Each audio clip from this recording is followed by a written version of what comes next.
The Adventures of Huckleberry Finn by Mark Twain. Chapter the Last. The first time I catched Tom private, I asked him what was his idea. The Adventures of Huckleberry Finn by Mark Twain. Chapter the Last.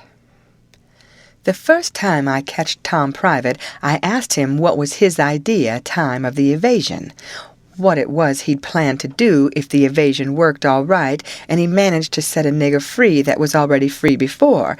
And he said what he had planned in his head from the start. If we got to have adventures, plumb to the mouth of the river, and then tell him about his being free, and take him back up home on a steamboat in style, and pay him for his lost time, and write word ahead and get out all the niggers around and have band, and then he would be a hero, and so would we. But I reckoned it was about as well the way it was. We had Jim out of the chains in no time, and when Aunt Polly and Uncle Sally found out how good he helped the doctor nurse Tom, they made a heap of fuss over him, and fixed him up prime, and give him all he wanted to eat, and a good time, and nothing to do. And we had him up to the sick room and had a high talk, and Tom give Jim $40 for being prisoner for us so patient, and doing it up so good, and Jim was pleased most to death, and busted out and says, "Da now, Huck, what I tell you up dar on Jackson Island? I told you I got a hairy breast, and what's de sign on it? And I told you I been rich once, and going to be rich again, and it's come true, and here she is. Da now, don't talk to me. Signs is signs, mind I tell you, and I know just as well 'at I is going to be rich again as I's a standing here this minute."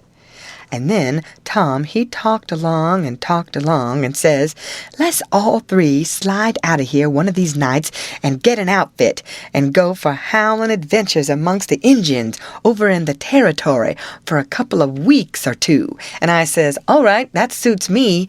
But I ain't got no money for to buy the outfit, and I reckon I couldn't get none from home, because it's likely Pap's been back before now and got it all away from Judge Thatcher and drunk it up." "No, he hain't," Tom says. "It's all there yet, $6,000 and more, and your Pap hain't ever been back since." "Hadn't when I come away anyhow." Jim says, kind of solemn, "He ain't a-comin' back no more, Huck." I says, "Why, Jim?" "Never mind why, Huck, but he ain't comin' back no more."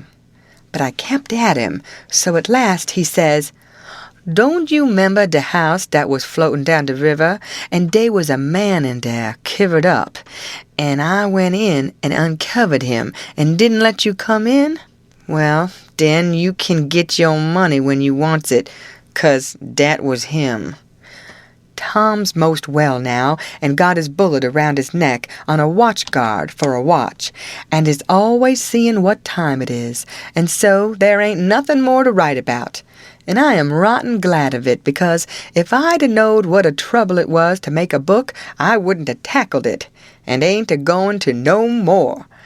But I reckon I got to light out for the territory ahead of the rest, because Aunt Sally, she's going to adopt me and civilize me, and I can't stand it. I've been there before. The end.